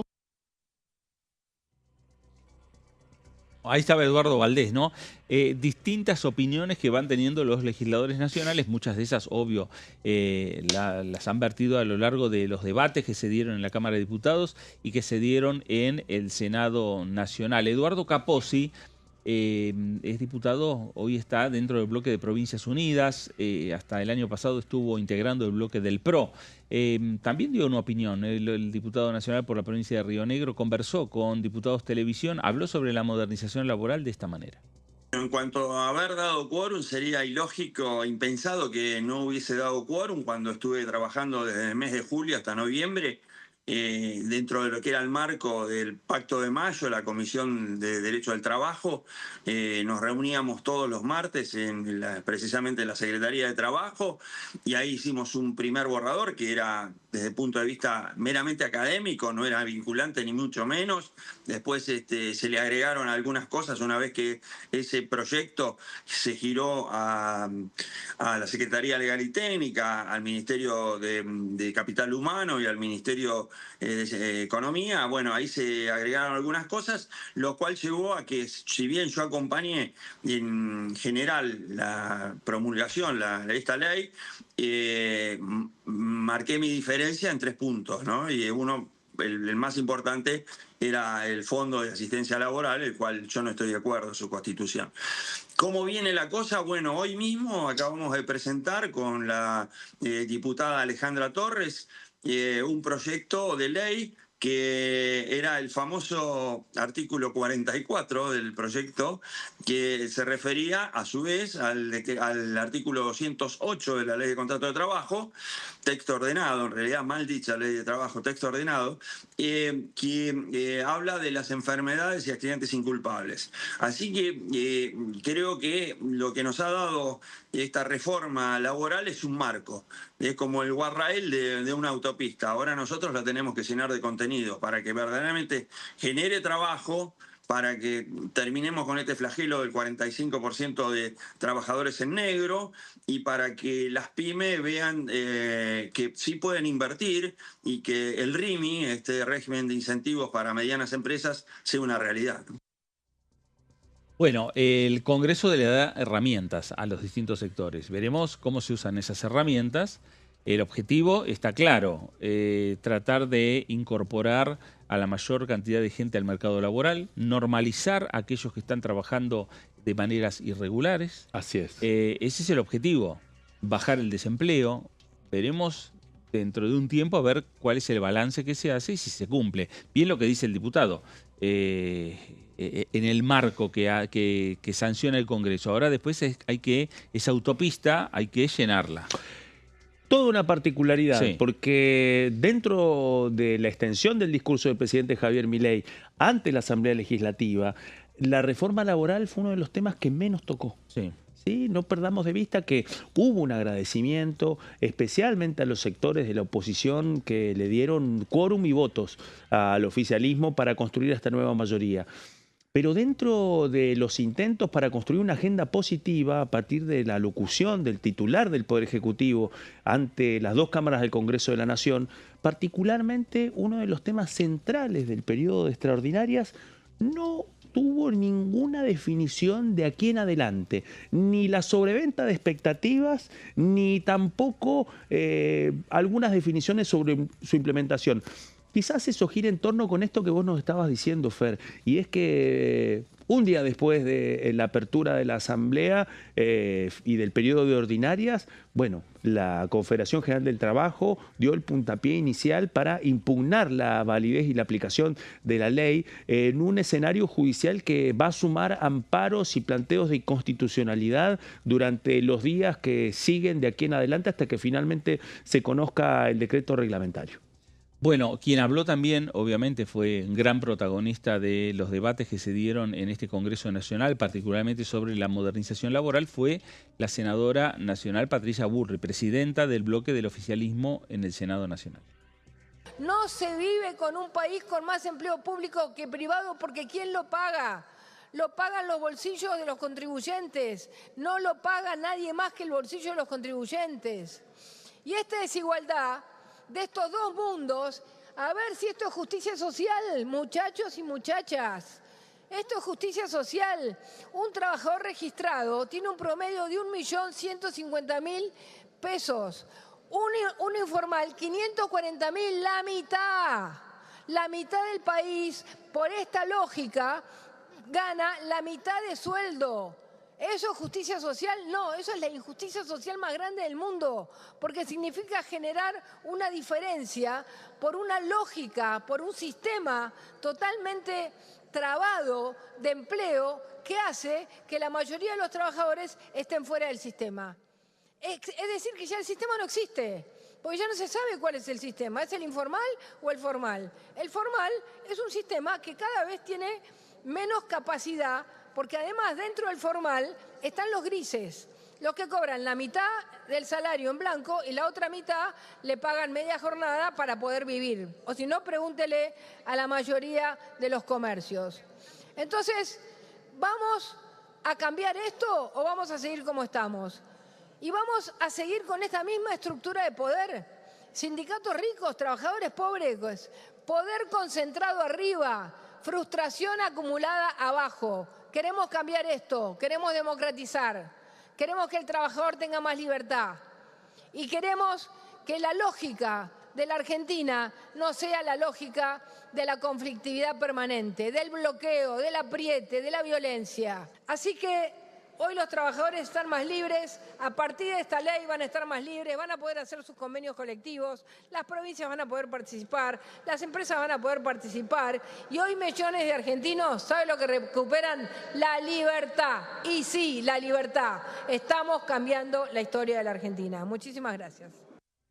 No, la palabra de Patricia Bullrich cerrando lo que fue este debate en un congreso que tuvo una Cámara de Origen en el Senado, sí, señor, la discusión que se dio y la sanción en el Senado, el envío para la revisión aquí a la Cámara de Diputados, la discusión en diputados y la sanción en diputados modificando aquella norma sancionada en primer término y luego posteriormente nuevamente una segunda revisión por parte del Senado Nacional y que concluyó con esas palabras de la senadora Patricia Bullrich. Luego se pasó a votar y el oficialismo alcanzó las mayorías como para poder sancionar en ley el proyecto 42 de ley votos. 42 votos.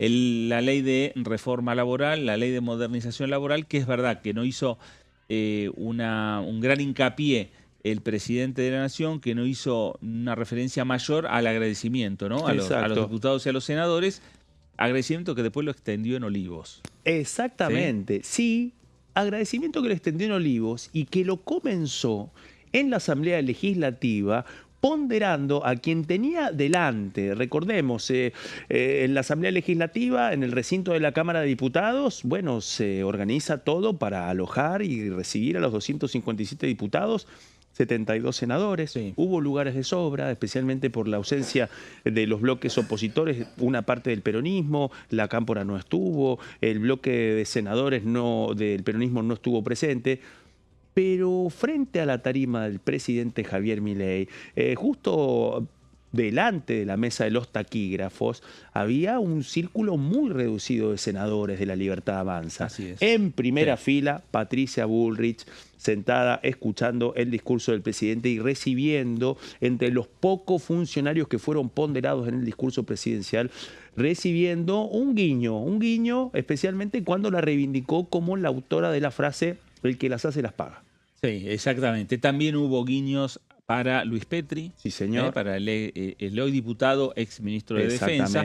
Después hay guiños habituales que tiene el presidente con el ministro de Economía, Luis Caputo, con el Santiago Bausili. Con Santiago Bausili, presidente del Banco Central, con el Coloso. El Coloso también, Federico Sturzenegger, el ministro de Regulación. Hubo también, obviamente, guiños para Sandra Petovelo, la ministra de Capital Humano. Hubo un ingreso del presidente saludando particularmente a cada uno de sus ministros. No lo nombró en el discurso al ministro del Interior, Diego Santilli, sí, pero lo saludó previamente. Sí, lo señor. mismo hizo también con la propia secretaria general de la Presidencia, con Karina Milei, con quien había llegado al Congreso Nacional y transitado esos salones entre el Senado y la Cámara de Diputados, junto a la vicepresidenta Victoria Villarruel. Es decir, que el presidente de la Nación siguió muy de cerca lo que fue no solo el accionar de su gabinete, sino también el accionar del bloque de La Libertad Avanza y los bloques dialoguistas, los bloques aliados, para poder concretar la sanción de los diferentes proyectos que envió el Ejecutivo al Congreso Nacional en sesiones extraordinarias y que prácticamente se aprobaron todos. Sí, señor. Y en un contexto en donde, bueno, como suele pasar en las asambleas legislativas, primero hasta comienza todo antes de que el presidente de la Nación salga de la Casa Rosada para recorrer la Avenida de Mayo e ingresar por la histórica explanada del Congreso Nacional. Bueno, antes de que se concrete ese momento, comienza la Asamblea Legislativa. Se eligen las comisiones que van a recibir de interior y exterior, pero hay un momento que tiene un mensaje político muy importante y es el ingreso al recinto de la Cámara de Diputados, transformado en el lugar de la Asamblea Legislativa, en donde ingresan las dos autoridades, las dos principales autoridades del Congreso de la Nación. Primero ingresó la vicepresidenta Victoria Villarruel, fue presentada, silencio rotundo. Luego ingresó el presidente de la Cámara Baja, Martín Menem, y una ovación del mismo bloque, de la misma fuerza política a la que pertenece Victoria Villarruel. Bueno, en ese contexto, ese fue un contraste muy notable que también inauguró, bueno, los tonos que se han vivido en el transcurso de la Asamblea Legislativa de este domingo. Bueno, vamos a, antes de irnos, a recordar la agenda que tiene este Congreso Nacional, porque mañana a las 10 de la mañana va a haber una reunión, un plenario de las comisiones de recursos naturales y la comisión de asuntos constitucionales, dos comisiones que lideran referentes de La Libertad Avanza, José Peluc por recursos naturales, así es, Nicolás Mayoraz, San Juanino. Exactamente, y Nicolás Mayoraz de Santa Fe. Sí, señor, un rosarino de pura cepa. Así es, como presidente de la Comisión de Asuntos Constitucionales, el tema es el proyecto de ley de glaciares que viene con la sanción del Senado Nacional. Es el tema pendiente que quedó del paquete de medidas y de leyes que el Ejecutivo envió al Congreso en extraordinarias. Esperan en 2 semanas sancionarlo, si no hay ningún cambio de último momento. El 11 de marzo estarían firmando los dictámenes. Y algunos dicen el 12, al día siguiente, jueves 12 de marzo, es mi cumpleaños, aparte el 12 de marzo. El 12 de marzo, no lo sesión en la Cámara de Diputados para tratar este tema que es la ley de glaciares. Claudio, gracias. Un gusto, como siempre, un placer. Le ponemos punto final a Pasos Perdidos del día de hoy. Gracias a usted también por estar ahí. Quédese en sintonía, quédese en Diputados Televisión. Esto fue Pasos Perdidos. Gracias y hasta entonces.